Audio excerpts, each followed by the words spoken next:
நாட்டமில்லா இச்சங்கம் சேர வேண்டாம். நன்மை என்று கருதுவோரே இந்த மனவளக்கலையில சங்கத்துல சேரணும். நாட்டமில்லா இச்சங்கம் சேர வேண்டாம். உலக நல தொண்டருக்கு உடனிருந்தே உயிர் போக்கும் அநீதியும் தொடர வேண்டாம் அப்படிங்கிறது. ஸோ இதுல உலக மக்கள் சிக்கல்கள் தீர்வதற்காகத்தான் இந்த சங்கத்தை நான் உருவாக்கியிருக்கேன்.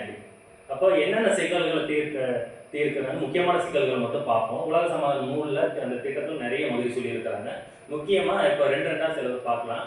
குழந்தை வளர்ப்பு ஒரு மிகப்பெரிய சிக்கல், அப்படிதானே? ரெண்டாவது சொந்தக்காரங்க தொல்லை, அது பெரிய சிக்கல். ஸோ உறவினர்கள் தொல்லையும் குழந்தைகள் தொல்லையுமே பெரிய சிக்கல் தான். ஸோ இதுக்கு மகிழ்ச்சி பல விளக்கங்கள் சொல்றாங்க.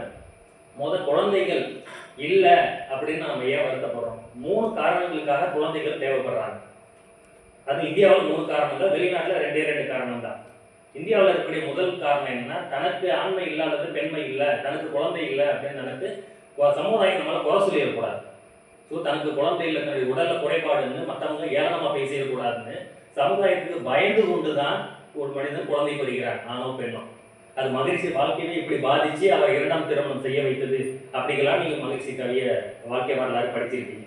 அப்போ சமுதாயத்திற்காகத்தான் இந்தியாவில் பிள்ளைகள் தேவைப்படுகிறார்கள் மக்களுக்கு. 2வது பொதுவான காரணம்னா, எனக்கு வயசான என்னை யார் பார்த்துக்கிறது? இன்னைக்கு நான் நல்லா இருக்கேன், எனக்கு வயசாகும் போது அப்போ ஆலமரம் கூட விழுதை உருவாக்குது, அந்த விழுதை அந்த ஆலமரம் பீச்சலை தாங்குது. அப்போ என்னை யார் வயசான பார்த்துக்கிறது? அப்போ நான் வயசான என்னை பார்த்துக்கிறது யார் வேணும்? யார் பார்த்துக்குவா? முடியாது. இப்போ என் பிள்ளைகள் தான் என்னை பார்த்துக்குவாங்க அப்படிங்கிற நம்பிக்கை. அடுத்து 3வது என்னன்னா, என் சொத்துக்களை யாருக்கிட்ட கொடுத்துட்டு போறது? நான் இவ்வளவு சம்பாதிச்சிருக்கேன், என்ன இவ்வளவு சொத்துக்கள் இருக்கு, என்னுடைய கடன், என்னுடைய பணம் எல்லாம் இருக்கு, என்ன இதெல்லாம் யார்கிட்ட கொடுத்துட்டு போறது? அப்போ என் பிள்ளைகிட்ட தான் கொடுத்து போகணும். இன்னொருத்தரை நம்பி நான் என் சொத்துக்களை கொடுத்துட்டு போறதா? இந்த 3 காரணங்களுக்காக தான் பிள்ளைகள் தேவைப்படுறாங்க. இப்போ இந்த தேவைகள் காரணமாக குழந்தைகள் நம்ம பெற்றுக்கிறோம். இதுல எவ்வளவு சிக்கல்கள். ஸோ மகிழ்ச்சிக்கு அந்த காலத்தில் 2 திருமணம் செய்வது, அந்த கதையெல்லாம் உங்களுக்கு தெரியும். சமுதாயம் இப்போ உறவினர்கள் தொல்லை பிளஸ் குழந்தைகள் தொல்லை, இந்த 2 விஷயத்தினால தான், முக்கியமாக உறவினர்கள் தொல்லையினால தான் மகிழ்ச்சி அது அவங்க அன்னை லோகமல் அவர்கள் ப்ரெஷர் கொடுத்து, அவங்க மகிழ்ச்சிக்கு ப்ரெஷர் கொடுத்து, அதனால தான் மகிழ்ச்சி அந்த திருமணம் செய்தார். தெரியும் இல்லையா? அது மகிழ்ச்சி கவிழ்கிறாங்க. பிள்ளைகளை பெற்றெடுத்தோர் வாழ்வில் காணும் பெரும் துன்பம் நன்கறிவார்.